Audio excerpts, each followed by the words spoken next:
हम सभी को पता है कि समय सावन का पावन महीना चल रहा है। सावन माह के शुक्ल पक्ष में पड़ने वाली एकादशी को पुत्रदा एकादशी के नाम से जाना जाता है। जिनकी पति पत्नी की आपस में बनती नहीं वो करे ये व्रत। जिनको संतान प्राप्ति कामना है, एकादशी का बहुत अधिक महत्व होता है। इसे पवित्रा एकादशी भी कहते हैं। पुत्रदा एकादशी का व्रत करने से आपको अक्षय पुण्य की प्राप्ति होती है और साथ ही आपको मृत्यु उपरांत बैकुंठ लोक की प्राप्ति होती है। कहते हैं इस व्रत को करने से आपका घर धन धान्य से भर जाता है। इस एकादशी का व्रत करने से आपको नारायण के साथ साथ मां लक्ष्मी की भी विशेष कृपा प्राप्त होती है। इस व्रत के पुण्य प्रताप से राजा महिजित महिष्मती जीन के कोई संतान नहीं थे। यूनिको को पुत्र रत्न की प्राप्ति हुई थी इस व्रत करने से, इसलिए इस एकादशी का नाम पुत्रदा एकादशी है। इस व्रत के प्रताप से आपकी खाली झोली भी भर सकती है। इस एकादशी की महत्व बहुत ही खास माना गया है। सावन के पवित्र महीने में जब भगवान विष्णु चतुर्मास की निद्रा में होते हैं तो यह एकादशी पड़ती है और इसको पुत्रदायी एकादशी माना गया है। इस दिन विधि विधान से भगवान विष्णु की पूजा करने का खास महत्व होता है। भगवान विष्णु की कृपा से आपकी सभी मनोकामनाएं पूर्ण होती है।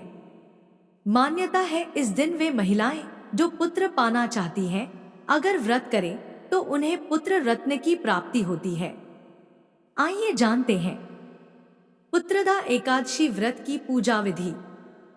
पुत्रदा एकादशी के दिन सुबह जल्दी उठकर स्नान कर लें और घर के मंदिर को गंगाजल छिड़क कर पवित्र कर लें। इसके बाद भगवान विष्णु और मां पार्वती की प्रतिमा को लकड़ी की चौकी पर पीला कपड़ा बिछाकर उस पर स्थापित कर लें। उसके बाद गंगाजल से इसका अभिषेक करें और पुष्प के साथ तुलसी दल अर्पित करें।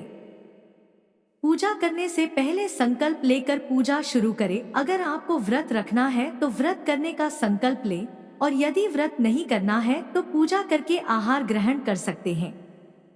पूजा के बाद आरती करें और भगवान विष्णु को पंचामृत का भोग लगाएं। भगवान के भोग में तुलसी का पत्ता जरूर शामिल करें। तुलसी बिना भगवान विष्णु भोग ग्रहण नहीं करते। इस दिन व्रत पूजा से संतान की इच्छा रखने वाले लोगों की मनोकामना पूरी होती है। एकादशी पर पानी में गंगाजल और तिल मिलाकर नहाने की परंपरा है। ऐसा करने से जाने अनजाने में हुए हर तरह के पाप और दोष खत्म हो जाते हैं। इस एकादशी पर तिल खाएं और इनका दान भी देना चाहिए, लेकिन अन्न का दान ना करें इसी दिन, चाहे तो फल का दान करे जरूरतमंद को। इस पावन दिन व्रत रखने से सभी तरह के पापों से मुक्ति मिल जाती है। इस व्रत को करने से व्यक्ति की सभी मनोकामनाएं पूरी हो जाती हैं। यह व्रत संतान के लिए भी रखा जाता है। साथ ही मनचाहा वर पाने के लिए व्रत रखा जाता है। इस व्रत को करने से निसंतान दंपतियों को संतान की प्राप्ति भी होती है। धार्मिक मान्यताओं के अनुसार एकादशी का व्रत रखने से मृत्यु के बाद मोक्ष की प्राप्ति होती है। तो मित्रों, इस तरह व्रत का महत्व होता है। इति श्री लक्ष्मी नारायण नामे हरिबोल।